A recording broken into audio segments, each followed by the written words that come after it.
A slap. The sharp, ugly sound cracks through the hushed quiet of a first-class cabin. A sound of violence where there should only be comfort. A senior flight attendant, her face a mask of fury, stands over a 16-year-old boy, his phone clattering to the floor. The boy's crime, filming his window seat for his travel vlog. For this, he is publicly assaulted and humiliated. But the attendant, Karen Miller, has no idea who she just struck. And she has no idea that the jet bridge is reconnecting, and the man walking down it in a tailored suit is not just any passenger. He is the boy's father, and he is the CEO of the airline. The hum of the Rolls-Royce engines on the Airbus A350 was a symphony to Leo Washington. At 16, he was more than just a passenger. He was an aficionado, a connoisseur of the skies. His YouTube channel Leo's Lens wasn't just a hobby. It was a burgeoning passion project documenting his journeys with a cinematic flair that belied his age. Today's flight, Apex Airlines Flight 815 from JFK to LAX, was special. It was the flagship route on their newest aircraft, and he had Seat 2A, a first-class Apex suite. He carefully mounted his smartphone on a small, professional-grade tripod, clamping it to the edge of his tray table. He wasn't filming people. He was capturing the art of travel, the curve of the wing against the cobalt sky. The ballet of the ground crew as they scurried below the luxurious details of the cabin, the buttery soft leather, the polished faux wood grain, the soft glow of the ambient lighting. His father, Marcus Washington, was supposed to be with him, but a last-minute board meeting had delayed him. "I'll be on the flight, son, I promise," he'd said over the phone. "They're going to hold it for me. Just get yourself settled in." Leo was fine with that. It gave him more time to film his intro sequence. He spoke softly into his lavalier mic, his voice a gentle narrative over the cabin's ambient noise. "What's up, Lens crew? Leo here, and welcome aboard the Apex A350. We're about to push back from JFK, and I wanted to give you a look at this incredible first-class suite. Apex has really outdone themselves." That's when he first felt her presence. It wasn't a friendly, "Can I get you a pre-departure beverage?" It was a shadow that fell over him, cold and abrupt. He looked up to see a flight attendant with a severe blonde bob and eyes the color of a winter sky. Her name tag read Karen Miller, and beneath it cabin purser. She wasn't smiling. "You can't do that," she said, her voice clipped. She gestured vaguely at his phone. Leo, taken aback, offered a polite smile. "Oh, hi. I'm just getting some shots of the seat and the window for my YouTube channel. I'm being careful not to film any other passengers." Karen's eyes narrowed.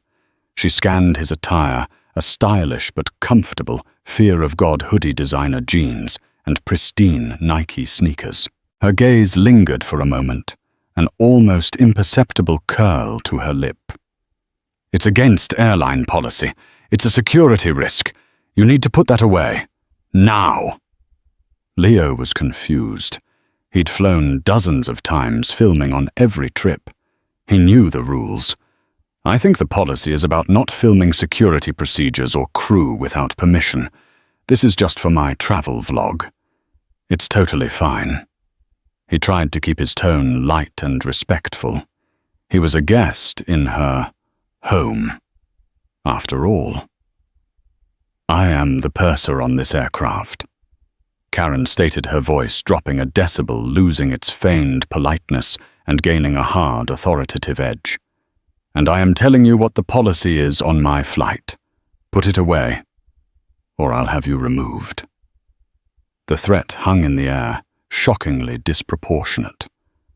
A younger flight attendant, a brunette named Sarah Jenkins, who was serving orange juice nearby, shot Karen a nervous glance. She clearly sensed the overreach. Leo, not wanting to cause a scene, reluctantly began to unclamp his phone. Okay. No problem. Sorry to bother you. Karen didn't move. She watched him, arms crossed as if making sure he complied fully. She was asserting dominance, making an example of him. He felt a hot flush of embarrassment creep up his neck. The man in seat 3A, a businessman in a crisp suit, discreetly looked away, burying his nose in a copy of the Wall Street Journal. He didn't want any part of this. As Karen finally turned and stalked back toward the galley, Leo let out a slow breath. He felt a strange unease. It wasn't just about the camera. It was the way she had looked at him, the immediate assumption of wrongdoing, the instant dismissal. He was a paying first-class passenger, yet he had been treated like a stowaway. He shook his head, trying to dismiss the incident. He was here to enjoy the flight to meet his dad in LA for a week-long vacation. He wouldn't let one power-tripping flight attendant ruin it. He sent a quick text to his dad. Boarded. In my seat, had a weird encounter with a flight attendant already. She's a piece of work. A reply came back almost instantly. Sorry to hear that, son. Some people are just having a bad day. Don't let it get to you. I'm wrapping up now. They're holding the gate for me. See you soon. Leo settled back into his seat, the luxurious leather suddenly feeling less comfortable. The symphony of the engines now had a dissonant note, a faint, unsettling hum of prejudice that he couldn't quite ignore. The plane pushed back from the gate, and after a short taxi thundered down the runway, lifting gracefully into the New York sky. As the seatbelt sign pinged off, Leo felt some of the tension leave his shoulders. Maybe his dad was right. Just a bad day. He resisted the urge to set his camera back up, deciding it wasn't worth another confrontation. Instead, he pulled out his laptop to start editing some previous footage. The first-class service began, and the younger attendant Sarah approached him with a warm, genuine smile. "Hi there," she said softly. "Can I get you something to drink to start?" And my apologies about earlier. Karen. She can be a little intense about the rules sometimes. It was a quiet act of kindness, an acknowledgement that what happened was not normal. "Thanks, I appreciate that," Leo said, relieved. "I'll just have a Coke, please." As Sarah turned to leave, Karen emerged from the galley. She saw the brief, friendly exchange, and her eyes narrowed again. It was as if she interpreted Sarah's kindness to Leo as a form of betrayal. She walked over, deliberately ignoring Leo and addressing her subordinate. "Sarah, please ensure the manifest is cross-checked with the passenger count before you continue with service," she said, her voice carrying an icy reprimand. "We need to maintain standards." "Yes, Karen," Sarah replied, her earlier warmth vanishing, replaced by a professional, timid deference. The message was clear. I am in charge. Do not fraternize with the problem passenger.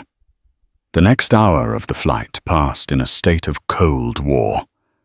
Karen served the passengers around Leo with a performative, syrupy sweetness that only highlighted her pointed disregard for him. When she passed his seat, her gaze would slide right over him, as if he were part of the fuselage. Sarah, clearly intimidated, became more distant, offering him his meal with quick, efficient movements and avoiding eye contact. Leo tried to ignore it, to lose himself in his editing, but the feeling of being ostracized was palpable.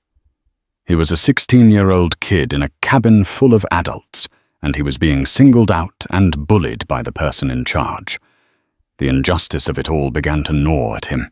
His father, Marcus Washington, wasn't just the CEO of Apex Airlines. He was a man who had built his empire on a single, unwavering principle. Every single person who steps onto our aircraft is our honored guest."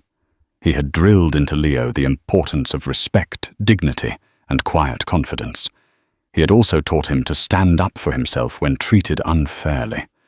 Leo decided he wasn't going to be intimidated. He hadn't broken any rules. He pulled out his phone again. This time, he wouldn't use the tripod. He'd just hold it, pointing it discreetly out the window to capture the stunning cloudscape as the sun began to dip toward the horizon, painting the sky in strokes of orange and purple. It was a beautiful, fleeting moment, perfect for his vlog. He was so engrossed in framing the shot that he didn't notice her approach until she was right there, her shadow once again falling over him. "I thought I made myself clear." Karen's voice was a low hiss, venomous and sharp. Leo flinched, turning to face her. "I'm just filming the clouds," he said, his own voice now tinged with frustration. "I'm not bothering anyone. Please, just leave me alone." "Give me the phone," she commanded, holding out her hand. This was a line crossed. This was no longer about a misinterpretation of rules. This was a pure power play. "No," Leo said firmly, his voice steady, despite the adrenaline pumping through his veins. "This is my personal property. You have no right to take it." "I have every right," she snapped, her voice rising in pitch, drawing the attention of the other passengers. The businessman in 3A lowered his newspaper. Across the aisle, a woman with sharp, intelligent eyes, Dr. Evelyn Reed, a tenured professor of sociology at UCLA, paused her reading and watched the unfolding scene with academic interest and growing concern. "I am the purser, and I am responsible for the safety and security of this cabin." Karen declared, her face flushing with anger. "You are being non-compliant and creating a disturbance. Give me the phone now, or I will have the captain divert this flight and have you arrested." The threat was absurd, a desperate escalation by someone who was rapidly losing control. Leo clutched his phone tighter. He knew she was bluffing. Divert a transcontinental flight because a teenager was filming clouds. The media would have a field day. "You're being unreasonable," Leo said, his voice shaking slightly now. "You are harassing me. I haven't done anything wrong." "Unreasonable?" Karen let out a short, incredulous laugh. "I'll show you unreasonable. People like you always think the rules don't apply to you waltzing in here with your fancy gadgets and entitled attitudes." The phrase "people like you" struck Leo like a physical blow. It was coded ugly, and it confirmed the source of the hostility he had felt from the very beginning. It wasn't about the phone. It was about him, a young black man in a first-class seat. In her mind, he didn't belong. He must have gotten the ticket through some dubious means. He was an imposter in her pristine, orderly world. His anger, once a slow burn, now flared into a protective fire. "People like me," he repeated, his voice dangerously quiet. "What exactly do you mean by that?"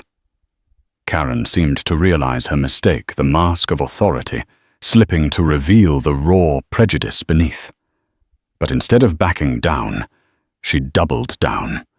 She was in too deep. Her professional pride, twisted and toxic, would not allow her to retreat.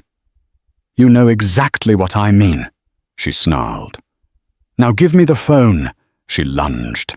Not like a flight attendant, but like a bully on a playground. Her hand shot out, grabbing for the phone in his hand.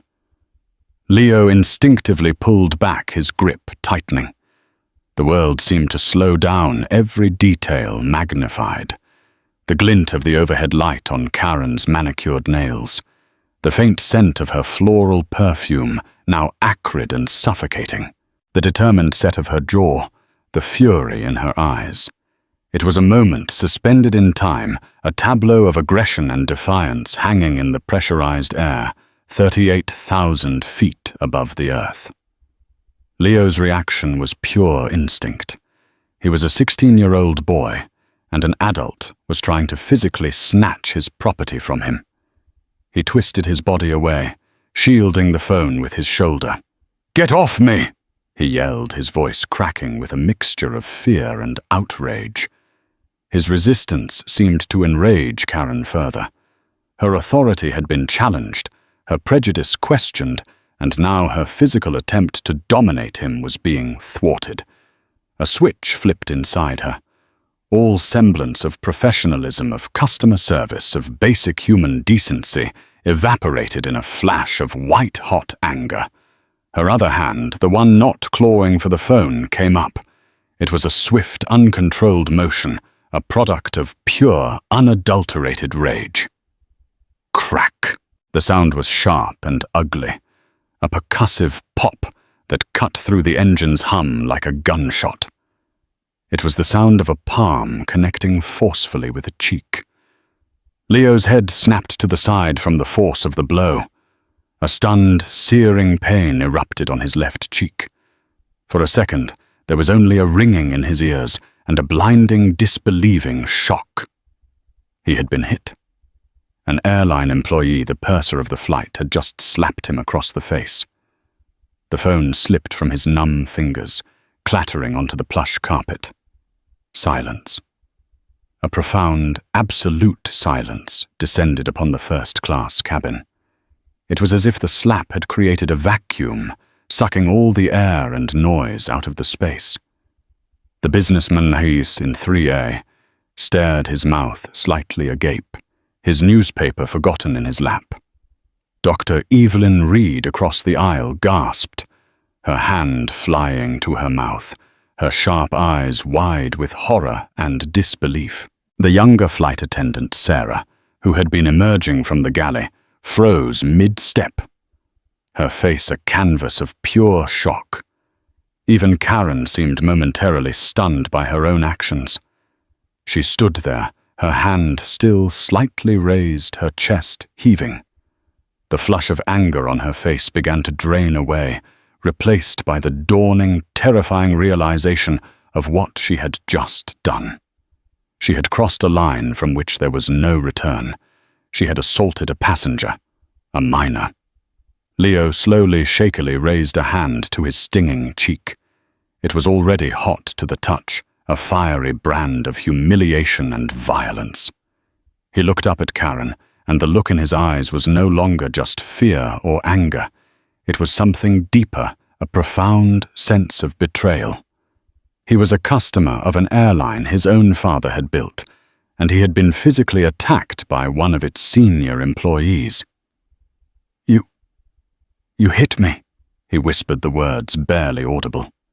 His dropped phone lying on the floor was still recording. The video function had stopped, but the audio was still live, capturing the strained breathing, the horrified gasps, and the damning silence that followed the assault. Karen finally found her voice, but it was a desperate, panicked whisper. You shouldn't have. I told you to give me the phone." She was already trying to rewrite the narrative in her head to frame her violent act as a justified response. But it was too late. The damage was done. The sound of that slap had irrevocably altered the course of the flight and the course of her life. Suddenly, a different sound intruded on the heavy silence. A subtle thump and a mechanical whirring from the front of the cabin. The other passengers, still reeling, didn't notice it at first, but the flight crew did. Sarah's eyes widened further, if that were even possible. It was the sound of the L1 doors mechanism. The jet bridge was being reattached to the aircraft. That was impossible. They were already pushed back, engines running. It only ever happened if there was a serious mechanical issue, a medical emergency, or a very, very important late arrival. A crisp, authoritative voice, a man's voice, came from the galley area, speaking to the lead gate agent, who had just stepped onto the plane. "Thank you for holding it, Maria. I appreciate it. I'll take it from here." The voice was calm, powerful, and familiar. Leo's head snapped up his stinging cheek, forgotten for a moment. He knew that voice better than his own. A man in a perfectly tailored Tom Ford suit stepped from the galley into the first-class cabin. He was tall, impeccably dressed, with a commanding presence that instantly drew every eye. He had an air of quiet, unshakable authority. He scanned the cabin, his eyes searching. Karen, her back to the galley, hadn't seen him arrive. She was still focused on Leo, her mind racing, trying to figure out how to salvage the situation. Hearing the new voice, she spun around, ready to assert her authority on this latecomer who had somehow boarded a secured aircraft. "Sir," she began, her voice still shaky, but attempting to regain its imperious tone. "I don't know how you got on, but this is a secured flight. You need to—" She stopped, her words caught in her throat. The man was looking past her, his gaze fixed on Leo. The man's warm, searching expression curdled into one of ice-cold fury as he saw the bright red handprint blooming on his son's face. Leo looked at the man, his eyes welling up with tears of relief, pain, and shock. "Dad," he choked out. The man was Marcus Washington, and he had just walked onto his own plane to witness the aftermath of an assault on his only son. The word hung in the air, more potent than an explosion. "Dad?" For a full 5 seconds, no one moved. It was a frozen moment of dawning horror. Karen Miller's world, which 30 seconds ago had been one of absolute control, shattered into a million irreparable pieces. The blood drained from her face, leaving a pasty, sickly white. Her mind frantically tried to process the impossible. The boy, the hoodie, the vlog, the CEO. Dad. Her brain connected the dots with the sickening lurch of a falling elevator. Washington. The name on the manifest for seat 2A wasn't just a common name. It was the name. Leo Washington. And the passenger manifest for the final held-back seat 1A would have read Marcus Washington. She had been so consumed by her prejudice, her assumption that this black teenager in a hoodie couldn't possibly belong, that she hadn't even bothered to properly check the manifest she had been so sanctimoniously lecturing Sarah about. Marcus Washington's eyes, which a moment before had held the warmth of a father looking for his son, were now flinty and cold, devoid of any emotion, save a terrifying, laser-focused intensity. He didn't shout. He didn't raise his voice. The absolute calm was far more frightening. He took 3 deliberate steps forward, his expensive leather shoes making no sound on the thick carpet. He completely ignored Karen, his entire being focused on Leo. He knelt down beside his son's seat, his movements fluid and controlled. "Leo," he said, his voice a low, steady rumble that vibrated with barely contained fury. "Look at me." Leo turned his head, and the red 5-fingered mark on his cheek stood out in stark relief against his dark skin. A single tear traced a path through the angry red welt. Marcus gently cupped his son's chin, his thumb stroking the unmarred side of his face. He examined the injury with the precision of a doctor, his expression unreadable, but his jaw tight. "Did she do this?" he asked, his voice still quiet, but now with a core of steel.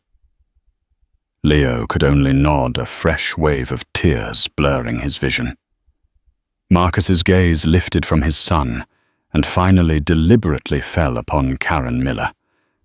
He didn't just look at her. He saw through her. He saw the petty tyranny, the cheap prejudice, the catastrophic failure of judgment. In that single silent look, Karen felt the entire weight of her career, her future, and her reputation collapse into dust. She opened her mouth to speak, to apologize, to explain, to beg, but no sound came out. A pathetic, strangled squeak was all she could manage. Marcus rose to his full height, a towering figure of absolute authority. He turned to the other flight attendant, Sarah, who was still frozen by the galley, her face pale with shock. "Ms. Jenkins," Marcus said, his voice calm and clear. He knew her name. Of course he knew her name. He made it a point to know the names of the crew on his flagship routes. "Please fetch the first aid kit. I want a cold compress for my son's face. Immediately." "Yes, Mr. Washington," Sarah whispered, jolting into action as if shocked by a defibrillator. Next, he turned his attention to the cockpit door. "Captain Evans!" he called out, his voice never rising, but carrying effortlessly through the cabin. "Could you please join us?"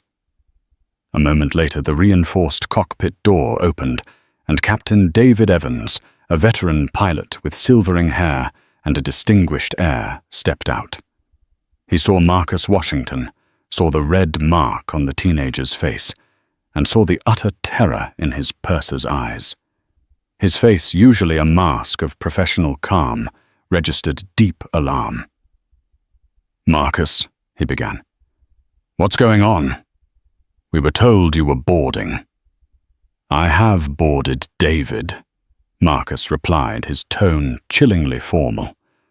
"And I have walked into a situation where one of your crew members has physically assaulted a minor. My minor." He paused, letting the words sink in. "My son." Captain Evans' eyes widened. He looked from Marcus to Leo, then to Karen, his expression hardening. As the captain of the aircraft, he was the ultimate authority. The safety and security of everyone on board was his responsibility, and that included protecting passengers from his own crew. "This aircraft is not moving," Marcus stated. It wasn't a request.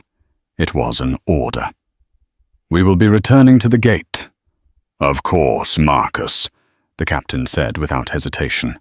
He turned to Karen. "Ms. Miller, my office. Now." He meant the cockpit, but Marcus held up a hand. "No," he said softly. "Ms. Miller will not be re-entering the cockpit. She will not be performing any further duties. She will wait here." He then looked past her toward the open door of the plane, where the gate agent was still standing, her eyes like saucers. "Maria, please have airport security meet us at the gate, and have Cynthia Vance from my executive team meet me in the Apex flagship lounge in 10 minutes. Cynthia Vance was the executive vice president of human resources and the head of their legal department. It was the corporate equivalent of calling in a nuclear strike. Karen began to tremble, her body finally succumbing to the shock. "Mr. Washington, I'm so sorry. I didn't." He wouldn't listen. The excuses were feeble, pathetic, dissolving into incoherent sobs. Marcus didn't even grant her a glance. He had already dismissed her from his reality. His focus was back on the cabin. He looked at the other passengers who had witnessed the entire sordid affair. His expression softened slightly, becoming one of regretful but firm control. "Ladies and gentlemen," he announced, his voice resonating with command. "My name is Marcus Washington, CEO of Apex Airlines. I want to offer my deepest, most sincere apologies for this unacceptable incident and the delay it will cause. What you have just witnessed is a complete and total failure to live up to the standards of this airline. It will be dealt with. I promise you that." He then looked directly at Dr. Evelyn Reed, the woman in the aisle seat. He had noticed her sharp, observant gaze. "Ma'am," he said, his tone respectful, I saw you witnessed this entire event. I would be very grateful if you would be willing to provide a statement of what you saw." Dr. Reed, a woman not easily intimidated, nodded slowly. "I would," she said, her voice clear and steady. "I saw everything, and what you saw was the very end of it. The harassment started long before the slap." Marcus's jaw tightened. "Thank you," he said. He then knelt back down beside Leo, taking the cold compress Sarah had brought and gently applying it to his son's cheek.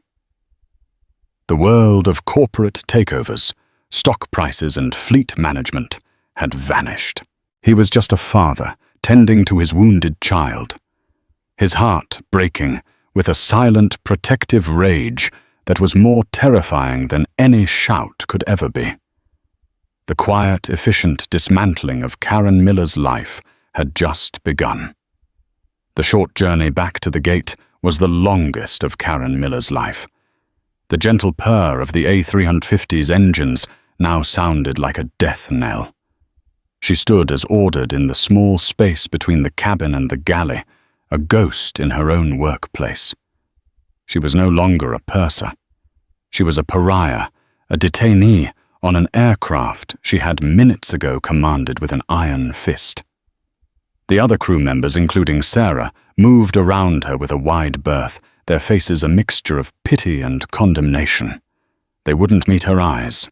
Leo remained in his seat, his father a constant, reassuring presence beside him. Marcus Washington spoke to his son in low, soothing tones, his corporate Titan persona completely replaced by that of a loving parent. He had retrieved Leo's phone from the floor and placed it carefully in his own jacket pocket. Evidence. When the jet bridge reconnected with a final definitive thud, 2 uniformed Port Authority officers and a stern-faced Apex ground supervisor stepped aboard. They didn't look at any of the passengers. Their eyes went straight to Captain Evans, who gestured grimly toward Karen. "Ms. Miller," the senior officer said, his voice polite but firm. "We need you to come with us, please." There was no argument left in her. The fight, the indignation, the self-righteous fury, it had all evaporated, leaving behind a hollow shell of dread. She walked the length of the first-class cabin, a walk of shame past the silent, staring passengers. She risked a final glance at Leo and his father. Leo wouldn't look at her, his gaze fixed on the seat in front of him. Marcus Washington met her eyes, and in his gaze she saw no anger or hatred, not even pity. She saw something far worse, a profound, ice-cold disappointment. It was the look of a leader who had just witnessed his most fundamental principles being betrayed in the most public and ugly way imaginable. As Karen was escorted off the plane, a new cabin crew was already assembling at the gate, briefed and ready to take over. The operation was ruthlessly efficient. Apex Airlines, under Marcus Washington's leadership, was a well-oiled machine, and that machine was now working to excise a faulty part and restore operational integrity. Marcus ensured Leo was comfortable, spoke briefly with Dr. Reed to get her contact information, and had a final quiet word with Captain Evans. "Dave, get these people to Los Angeles. Give them the best service they have ever had. Full meal and beverage service competed for the entire plane, and a 20,000-mile credit for everyone on board. Apologize again on my behalf before takeoff." "Consider it done, Marcus," the captain said, his respect for his CEO evident. "And for what it's worth, I am truly sorry about your son." Marcus simply nodded, the pain visible in his eyes for a fleeting moment. He and Leo then deplaned, leaving the new crew to prepare the flight for its delayed departure. They were met in the jet bridge by Cynthia Vance, a sharp, impeccably dressed woman in her late 40s who radiated competence. She took one look at the red mark on Leo's cheek and her expression hardened. "Marcus," she said, her voice low, "I am so sorry." "Not as sorry as you're about to make Ms. Miller," he replied, his tone flat. "The Apex flagship lounge, my private office. Get her and the 2 officers there now. I want her union rep called. I want every courtesy extended. This will be done by the book, Cynthia. The book I wrote." The private office within the flagship lounge was a sanctuary of calm, soundproofed, elegantly furnished, with a view of the bustling tarmac. But for Karen Miller, it was an execution chamber. She sat in a leather armchair opposite a large mahogany desk. Her union representative, a harried-looking man pulled away from his dinner, sat beside her, looking deeply uncomfortable. Marcus Washington and Cynthia Vance entered the room. They didn't sit behind the desk. They took the 2 chairs opposite Karen, creating an atmosphere not of a corporate hearing, but of an intensely personal reckoning. Marcus placed Leo's phone on the coffee table between them. "Ms. Miller," Cynthia began, her voice professional but unyielding. "You have been an employee with this airline for 17 years. In that time, your record has been adequate. Several commendations for operational efficiency, but also a number of minor passenger complaints regarding your abrasive tone and lack of flexibility.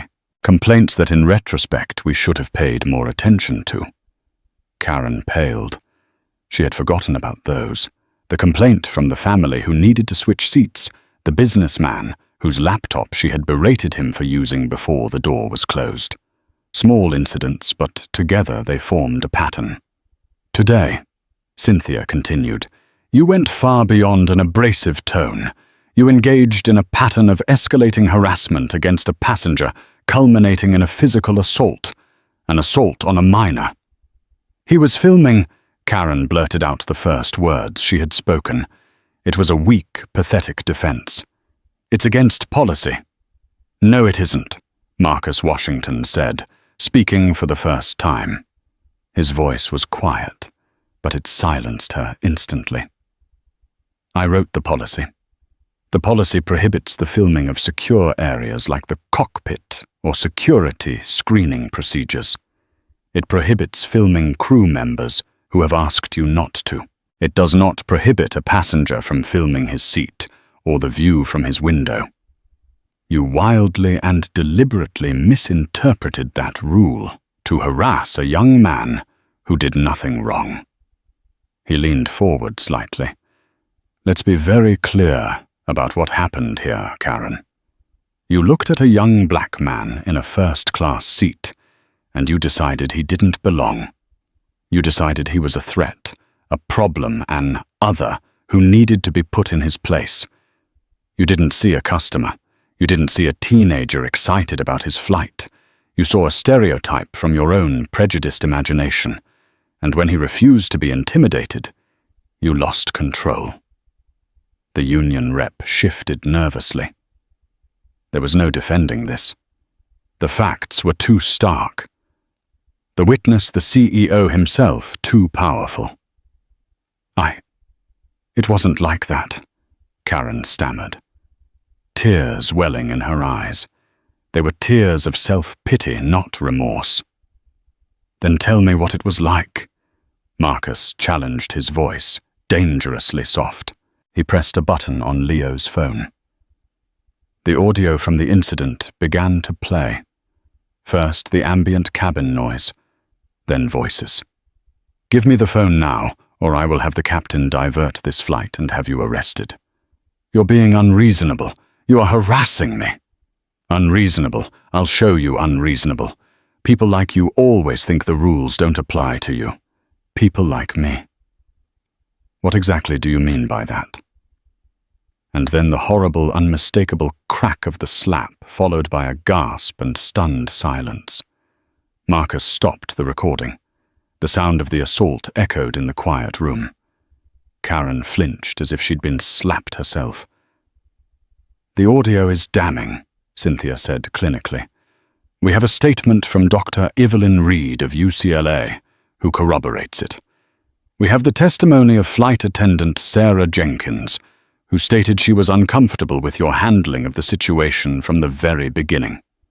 And we have a visible injury on a minor, an injury you caused. Karen finally broke. Sobs racked her body. "Please," she begged, looking at Marcus. "Please, Mr. Washington. I have a mortgage. I have kids. It was a mistake. A terrible mistake. I was stressed. The flight was delayed.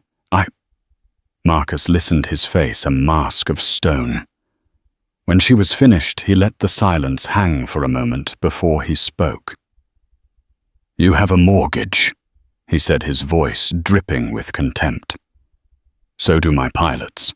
So do my mechanics. So do the people who clean the terminals. And they all manage to do their jobs without assaulting children."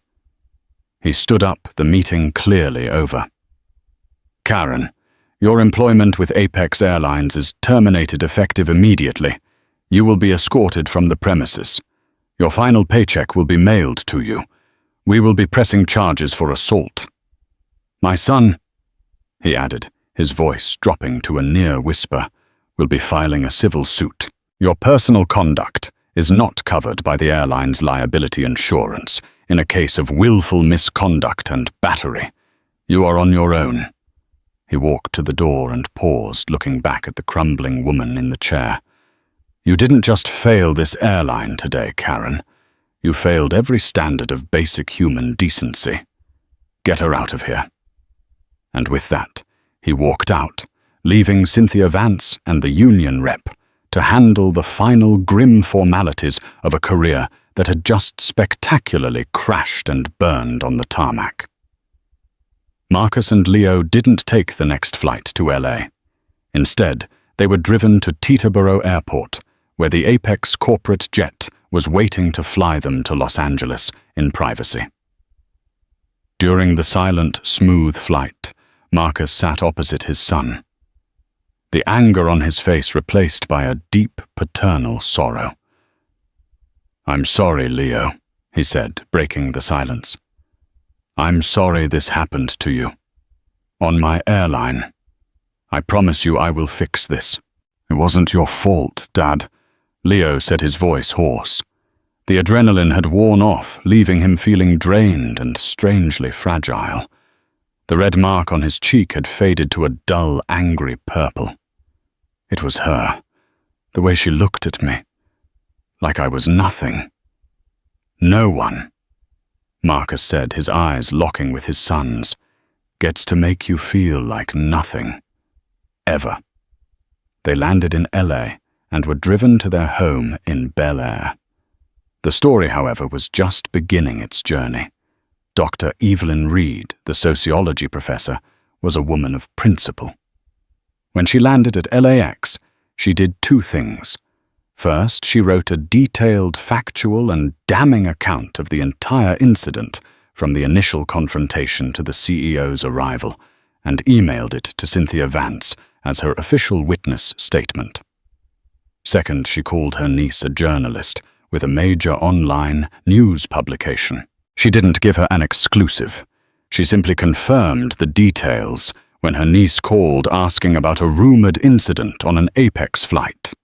The story broke the next morning under the headline, "Apex Airlines CEO witnesses flight attendant assault, his own son in first-class cabin." It was a perfect storm of a story. It had drama, a clear villain, a sympathetic victim, and a powerful twist. Within hours, it was the #1 trending topic worldwide. Apex assault. Justice. For Leo and Hashed Fly. The prejudiced skies were all trending on Twitter. Apex Airlines, under Marcus's direct command, didn't hide. They went on the offensive. Before the end of the day, they released a formal statement. It was a masterclass in crisis management. "Today on Flight 815, a catastrophic failure of our core values occurred." It began. It went on to detail the incident without equivocation.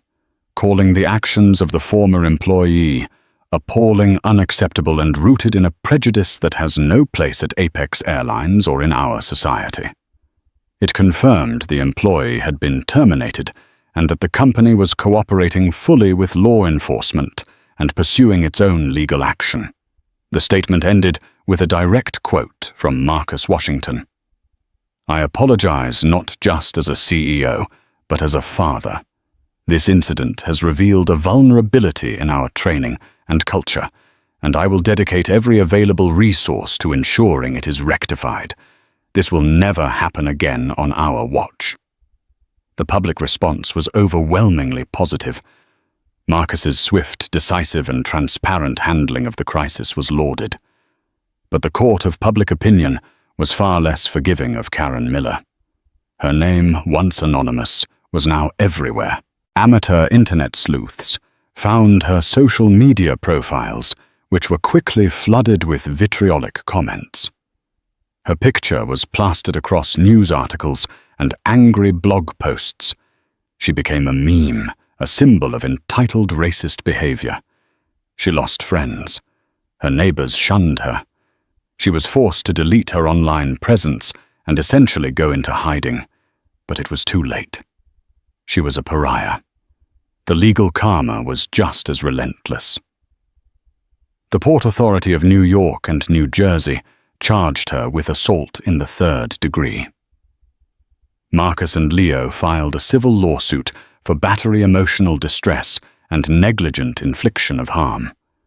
As Marcus had warned, Apex's insurer refused to cover her, citing the willful misconduct clause in their policy. She had to hire her own lawyer, draining her savings. The union, while providing initial support, publicly condemned her actions and quietly distanced themselves from her case, seeing it as legally and reputationally toxic. She lost her house.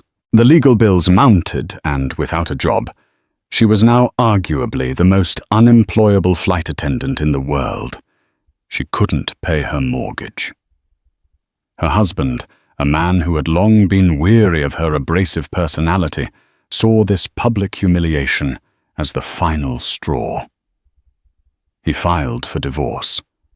Within a few short months, Karen Miller had lost everything: her career, her reputation, her home, and her family. It wasn't just a firing. It was a complete and total unraveling of her life, all stemming from one ugly, prejudiced assumption and the violent act that followed. She had tried to exert power over a young man she deemed lesser, and in doing so had triggered an avalanche that buried her completely. Weeks after the incident, Leo was sitting in his father's home office, overlooking the sprawling lights of Los Angeles. He was editing a new video for his channel. It wasn't a travel vlog. It was a simple direct-to-camera video titled "What Happened on Flight 854." He had struggled with whether to make it. But as he watched his father work tirelessly in the background, he realized the story wasn't just his anymore. It was bigger. Marcus had been a man possessed. He had commissioned a top-to-bottom independent audit of Apex's hiring, training, and complaint resolution processes. The results, which he shared with his executive team in a brutal, no-holds-barred meeting, were unflattering. They revealed that while Apex had policies against discrimination, the training was superficial, a check-the-box exercise. Minor complaints against employees like Karen Miller were often dismissed as personality conflicts, rather than being identified as potential patterns of abuse. Marcus didn't make excuses. He owned the failure, and then he set about fixing it. He called a company-wide town hall, broadcast to every Apex employee around the globe, from baggage handlers in Denver to gate agents in London. He stood on a stage, not as a distant CEO, but as a leader taking personal responsibility. "We failed," he said, his voice ringing with conviction. "I failed. We created a system where an employee felt she had the license to harass and assault a customer based on the color of his skin. We prioritized operational procedure over human decency. That ends today." He then announced the launch of a new mandatory company-wide training program. It wouldn't be a one-day seminar. It would be an ongoing, integrated part of the Apex culture, developed in partnership with leading experts in diversity, equity, and inclusion, including Dr. Evelyn Reed from UCLA, whom he had hired as a consultant. The program would focus on de-escalation techniques, identifying and combating unconscious bias, and reinforcing the core principle of treating every single passenger as an honored guest. He named it the Leo Washington Initiative. He hadn't told Leo he was going to do this. Watching the live stream from the office, Leo felt a surge of pride and emotion that eclipsed all the pain of the incident. His name, his story was being transformed from a symbol of victimization into a catalyst for positive, systemic change. The hard karma that had befallen Karen Miller wasn't just about her personal destruction. It was about the constructive, positive change that rose from the ashes of her actions. Her act of hate had inadvertently birthed a legacy of empathy and respect. In the final scene of his YouTube video, Leo wasn't in his room or an airport lounge. He was standing on the tarmac next to his father in front of a gleaming Apex A350. On the fuselage next to the main door was a small, elegant plaque. It read, "In dedication to the Leo Washington Initiative, every journey, every person matters." "What happened to me was ugly," Leo said to his camera, his voice steady and confident. "But my dad has always taught me that you can't control what happens to you, only how you respond. And the response from my dad and from Apex Airlines has been to make sure this never happens to anyone else. So yeah, I'm still flying, and I'm going to keep making videos, because every story and every person deserves to be seen and respected." He signed off, and in the background, Marcus Washington put a proud, loving arm around his son's shoulders. The airline hadn't just weathered a storm. It had set a new course, guided by the painful lesson learned in Seat 2A. The slap had echoed far beyond the cabin of Flight 815. And in its place, a new, more powerful message had begun to resonate: dignity at 38,000 feet. And everywhere else was non-negotiable. 2 years later, the name Karen Miller was a forgotten footnote in the fast-moving cycle of viral news. But for the woman who once bore that name, the consequences were a daily reality. She now called herself Joan Smith, a deliberately plain name for a deliberately diminished life. Her severe blonde bob had been replaced by a mousy brown cut short and without style. The crisp purser's uniform was a distant memory, replaced by the cheap polyester polo shirt of a cashier at a sprawling impersonal big box store in a state she hadn't even heard of 3 years ago. Her life was a landscape of quiet humiliations. The legal battles had been a swift, brutal affair. Faced with the audio recording, multiple credible witnesses, and the legal might of Marcus Washington, her case was hopeless. The criminal charge was pleaded down to a lesser misdemeanor with a hefty fine and mandatory anger management classes. The civil suit, however, had financially obliterated her. She had lost her house, her savings, her pension. Her ex-husband had full custody of their children, who spoke to her in strained, infrequent phone calls, their voices full of an adolescent shame she couldn't bear. Sometimes during her lunch break, in the soulless employee cafeteria, she would see an Apex Airlines jet carving a clean white line across the sky. The sight produced a complex, bitter cocktail of emotions, a flash of resentful anger, a wave of profound loss for the life she had commanded, and a deep, gnawing regret that was as constant as a chronic ache. She had been so sure of her authority, so righteous in her prejudice. In slapping a boy's face, she had, in effect, slapped her own, shattering her life into pieces she would never be able to put back together. This was the hard, silent, unending reality of her karma. Conversely, for Sarah Jenkins, the past 2 years had been a quiet ascent. Her courage in providing a truthful statement, despite her initial fear of Karen, had not gone unnoticed by Marcus Washington. She was promoted, mentored, and encouraged. Today she was a cabin purser herself, leading the pre-flight briefing for a trip to London. Her style was the antithesis of Karen's.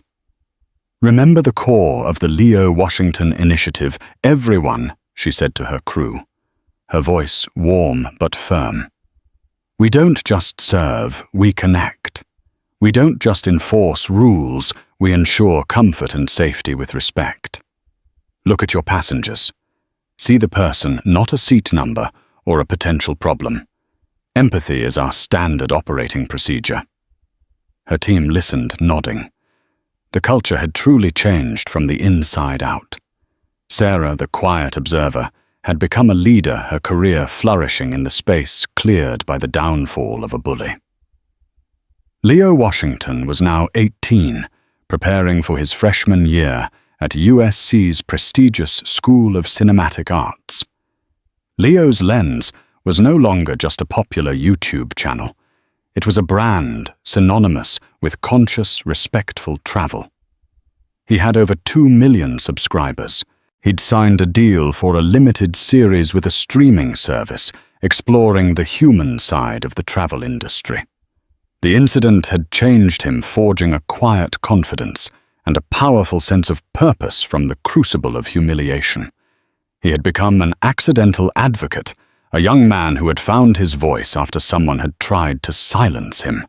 The trauma was a scar, but it was a scar that had taught him more about the world and himself than any perfect, easy journey ever could have.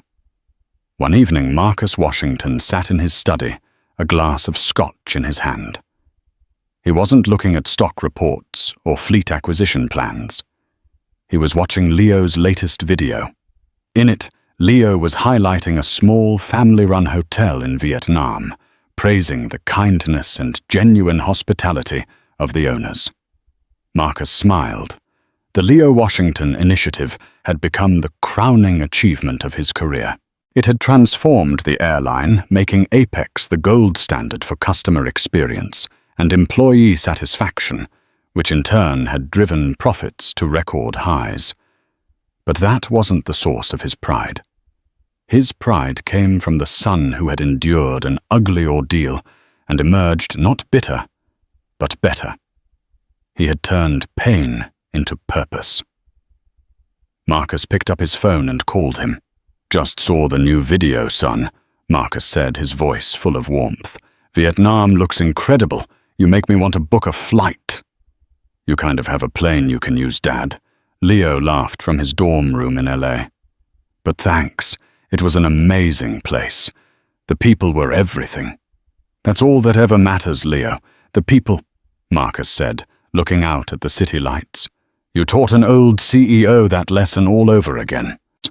The echo of that slap had faded, replaced by a legacy of empathy that now spanned the globe, carried on the wings of an airline reborn, and in the story of a young man who had learned to frame the world not just through a camera's lens, but through the lens of profound, hard-won humanity. And that's the incredible story of how one flight attendant's horrific act of prejudice led to her own downfall and sparked a revolution in airline customer service. It's a powerful reminder that the choices we make, especially when we're in positions of authority, have consequences that can ripple out in ways we can never imagine. Karen Miller's story is a cautionary tale, but the story of Marcus and Leo Washington is one of hope proof that even from the ugliest of situations, true leaders can build something better, stronger, and more compassionate. What do you think? Was the karma justified? What would you have done in Leo's or Marcus's position? Let me know your thoughts down in the comments. And if you found this story as compelling as I did, please show your support by hitting that like button, sharing this video with someone who needs to hear it, and subscribing to the channel for more true stories of drama, karma, and justice. Thanks for listening.